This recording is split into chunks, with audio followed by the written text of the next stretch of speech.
Hello YouTube. Uh, so it's time to review Time in the Word by Yes.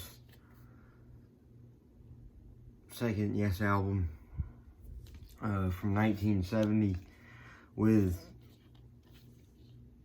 the same lineup as the first album. Anderson, Squire, Kay, Banks, and Bruford. So yeah, this album, I'll try to keep it as brief as I can. Yeah, this album has a bit more progressive sounding than their first album. It's music wise, like composition wise, a step up from their first album. Like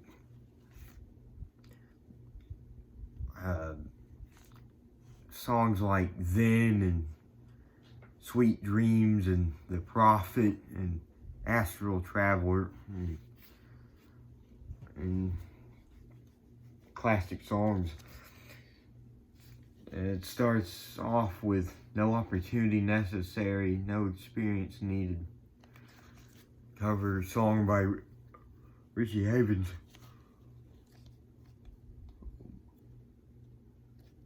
Another Yes classic. Then is a great song.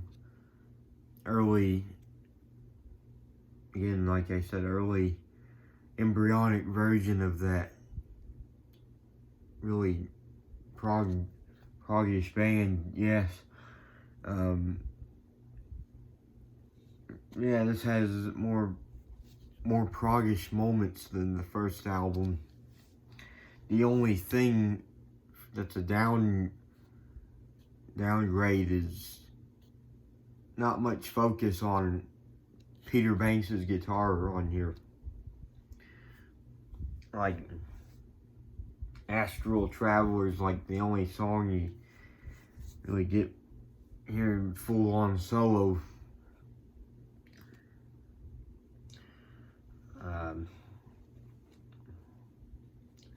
And then is like a freeform jazz sound too. Very jazzy Yes on here.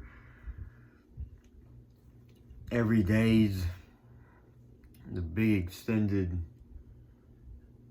rock part where they rock out. That part's cool. Sweet Dreams is a classic, catchy song. The Prophet, one of the better songs on the album.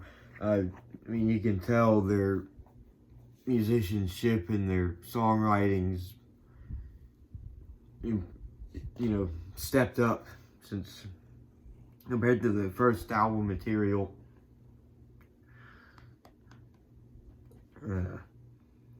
Yeah, Prophet. Like I said, the early embryonic version of the really proggish Yes. Clear Days by John Anderson. Yeah, this is the worst song on the album, but it's still nice, obviously. Sort of like solo track. John Anderson solo track more than anything. An Astral Traveler. It's just like the early version of Starship Trooper, I think. Astral Traveler is definitely might be my favorite song on it.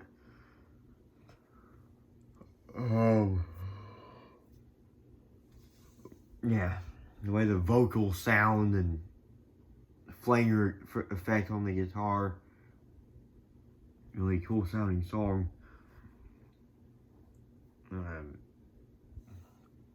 Man, like I said, it's like embryonic stage of Starship Trooper on the Yes album, the next album.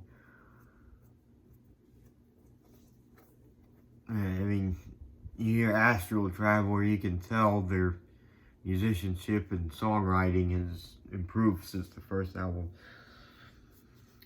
And it ends with another Yes classic, Time in a Word. A classic Yes song. Great love anthem song. Very catchy. Very great way to end the album. Some people don't like the strings very much. I mean, of course I like the strings, but yeah, the guitar, Peter Banks's guitar is like completely buried on majority of this album, except for Astral Traveler, and really, I mean, the guitar is obscured, and it was because of that Peter Banks wanted to leave and be replaced by Steve Howe, who made it on the actual cover of the US release of this, even though Peter Banks played guitar on it. This was before Steve Howe. And yeah, I mean, this is the embryonic stage of the era with Steve Howe and Rick Wakeman. I think it's neat. I just think it's a neat album.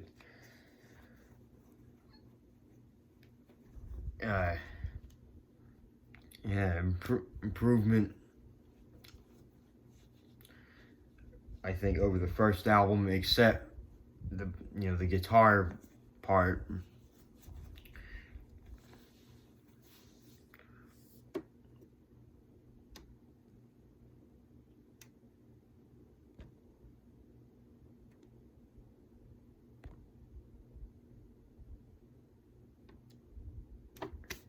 Oh, sorry about that.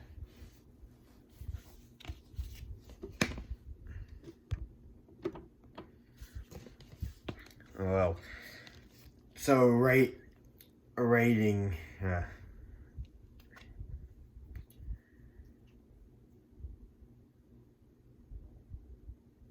Yeah, this would.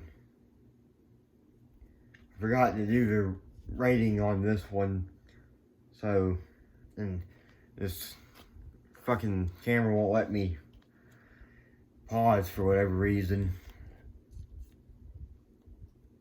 Fucking annoying.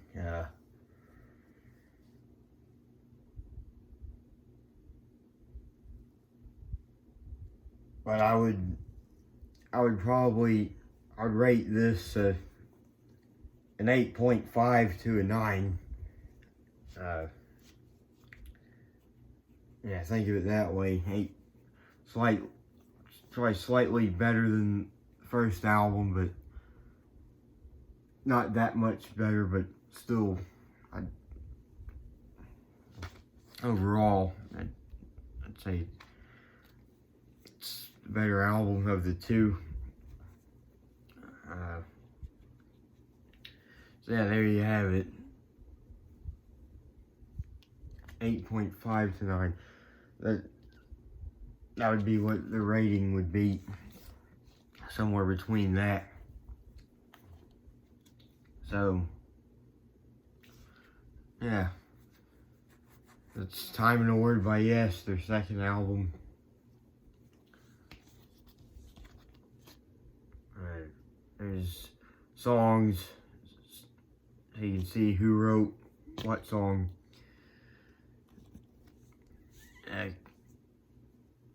So, yeah, here it is. Time in a Word by Yes, their second album. Yeah, slightly better than their first album. Not as good as their next albums. Next is when we get to the real classic, perfect Yes album, like the Yes album and so forth, all the albums after. We're getting to the good stuff now. So yeah, that's Time and a Word by Yes. I'll see you on the review of the Yes album. Till then,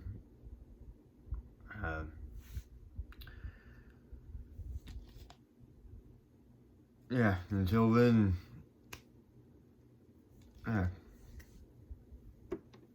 be safe and see you on the next one.